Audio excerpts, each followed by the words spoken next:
Слава Україні! Я знаходжусь зараз в Хостомелі, і саме звідси мало розпочатись те саме взяти Київ і Україну за 3 дні. Можна сказати одним реченням, 2 роки тому ми вогнем зустрічали тут ворожий десант. 2 роки по тому ми зустрічаємо тут наших друзів, наших партнерів. Прем'єрка Італії Giorgia Meloni, голова G7, прем'єр-міністр Канади Джастін Трюдо, Ursula фон дер Leyen, президентка Єврокомісії, Олександр Крoo, прем'єр Бельгії, що головує у Європейській Раді. І це символічно і красномовно описує шлях, який ми пройшли за ці 2 роки. І різницю між 24 лютого тоді і зараз. Знаєте, мимоволі сьогодні кожен українець згадує той день. І у кожного є своє власне 24-те. Унікальний спогад того дня. Як ти прокинувся, хто перший тобі написав, як ти, кому першому ти подзвонив, кого ти обійняв міцно, що сказав тоді своїм найближчим людям. І найважливіше, що ти зробив далі. Мільйони різних історій, але у багатьох є схожий епізод. Це вибір, який зробили українці різного віку, різних професій, з різних регіонів, який поєднав людей. Спочатку в чергах до військкомату, далі в одному окопі на лінії фронту, щоб захищати країну. І всі ті, хто залишився, аби працювати в країні. Хто поїхав, хто потім повернувся. І так вже 2 роки. Ми стали на 730 днів ближче до перемоги. Хтось чекає на якогось віщуна, щоб сказав, коли вона настане. А мільйони українців просто пам'ятають слова Кобзаря. Борітеся, поборете. І слідують цьому вже 730 днів. Самовідданості і відваги. Вони гартуються на сході, на півдні, півночі, у всіх напрямках, де б'ються наші воїни. 730 днів стійкості і витримки. Вони стоять опорами в усіх цивільних містах і селах. І сьогодні кожен з нас подзвонить свої, почути рідні голоси, побажати один одному те, що так чекаємо. І сьогодні кожен з нас, на жаль, має когось про кого помовчати і вшанувати пам'ять. І всі разом ми схиляємо голови перед 730 днів болю. Але водночас 730 днів надії на найвищу справедливість, яка полягає в тому, що у всіх нас різні історії початку війни. Але має бути єдиний фінал цієї війни. І буде перемога. І згадуючи все, що пройшли за ці 2 роки, розумієш, інакше бути не може. Згадуючи, що вже зробили українці, знаєш, ми точно зможемо. Нам під силу, нам вдасться і тут, у цьому місці, як найкраще розумієш, може не витримати метал, але не українці. Можна спалити літак, але неможливо знищити мрію, з якої 730 днів кожен з нас засинає, прокидається, з якою засинаєш ти, ви, всі ми, всі наші громадяни, всі українці. Народ, який вистояв у перші 3 дні і не впав на 4-й, виборов 5-й день, а далі місяць, далі 6 місяців, і ось тепер 2 роки битви за свободу, битви за життя, яку героїчно ведуть неймовірні люди, до яких я завжди промовляю у зверненнях. Великий народи, великої країни. І неймовірно, я пишаюсь кожною. Я захоплююсь кожним і кожною, вірю в кожного і в кожного. І будь-яка нормальна людина хоче, аби війна закінчилась, але ніхто з нас не дозволить, аби закінчилась Україна наша. Саме тому до слів завершення війни ми завжди додаємо на наших умовах. Саме тому біля слова «мир» завжди звучить «справедливий». Саме тому в майбутній історії біля слова «Україна» завжди стоятиме слово «незалежний». Боремось за це вже 730 днів нашого життя і переможемо у найкращий день нашого життя. Я дякую всім вам, воїни, дякую нашому народу і всім в світі, хто стоїть поруч з нами і з правдою. Слава Україні!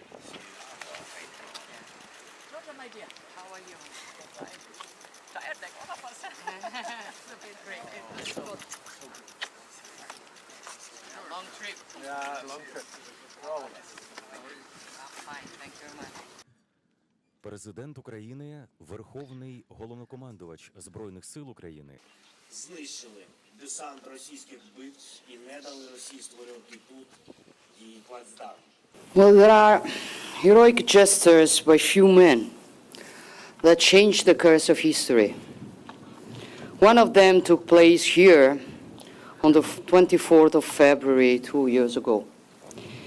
Here, where the heroic resistance of the Ukrainian people started, here, where Putin's plan to overthrow the democratically elected government in few days and replace it with a puppet government which would respond to his instructions failed. This place is the symbol of Moscow failure. This place is a symbol of Ukrainian pride. Here, where Putin's plan to overthrow Europe, the West, are here to celebrate an act of love, because here the Ukrainians defended what they loved, and in so doing, they also defended us.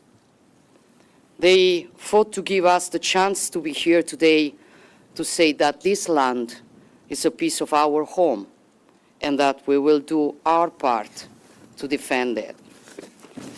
From that battle, 730 days have now passed. For 730 days, Ukrainians have been reminding us what it means to believe in one's freedom and one's nation.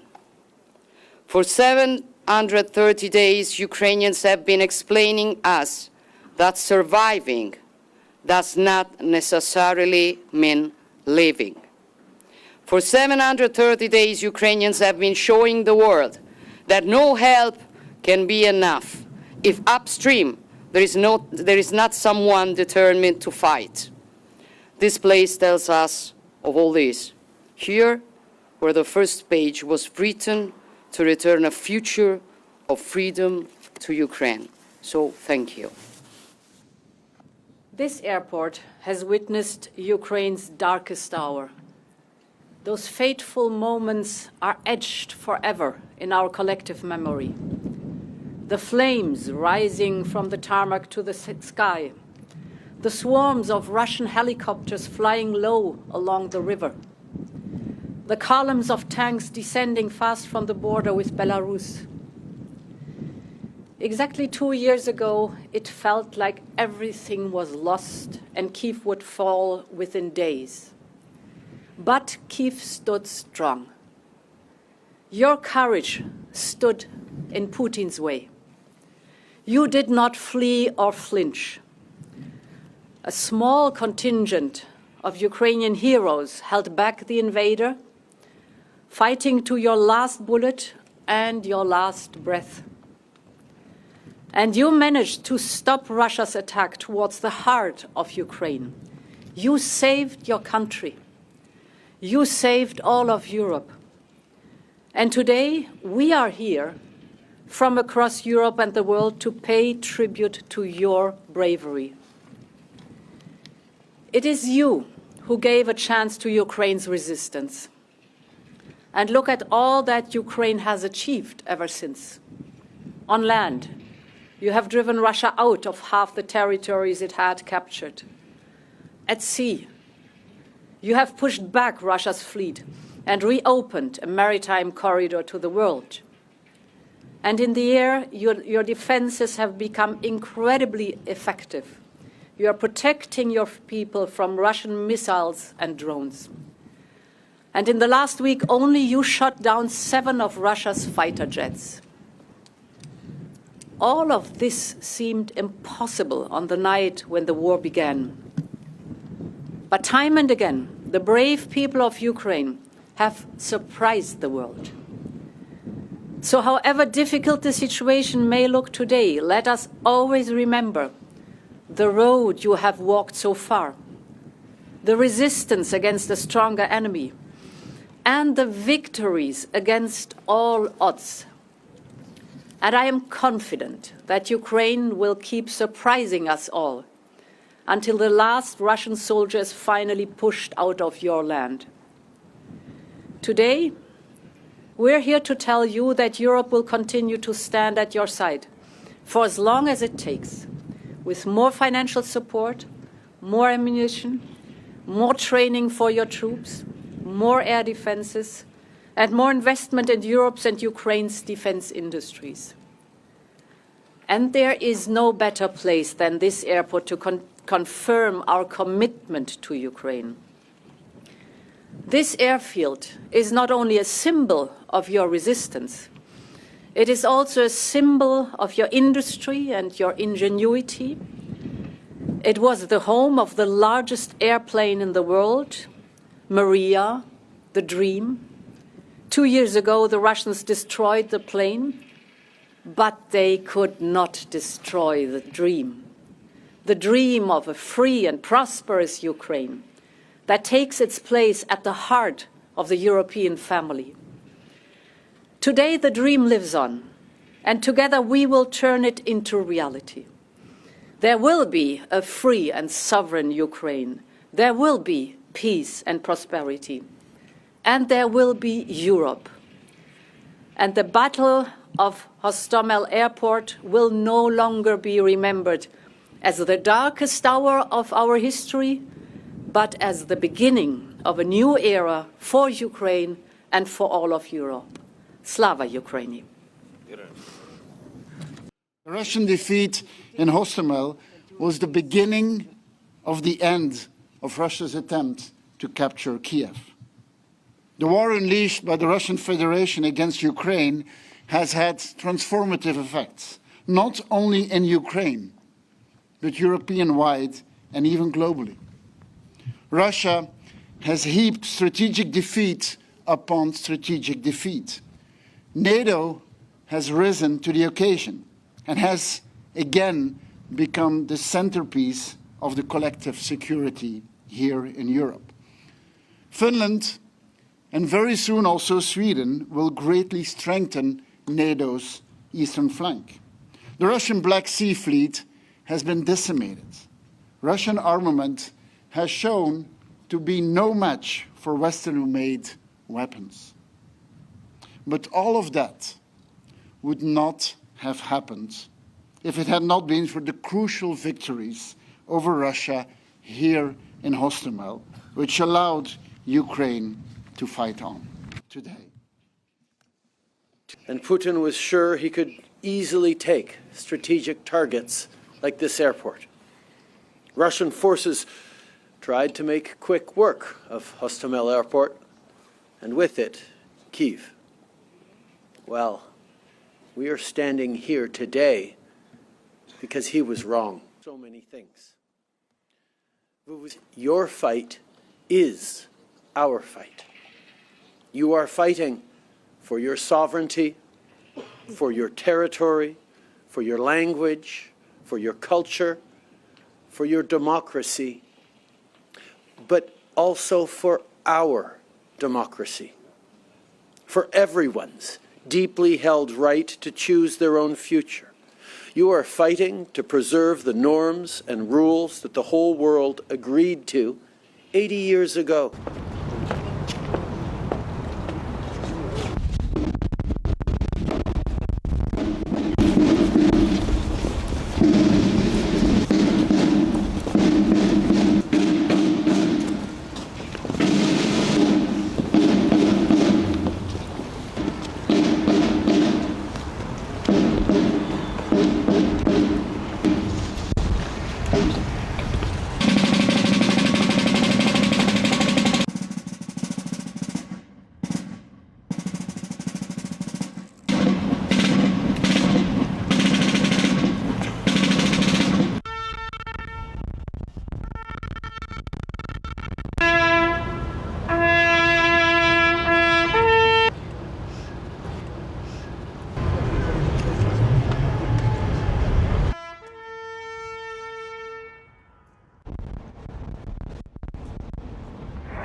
Ukraine.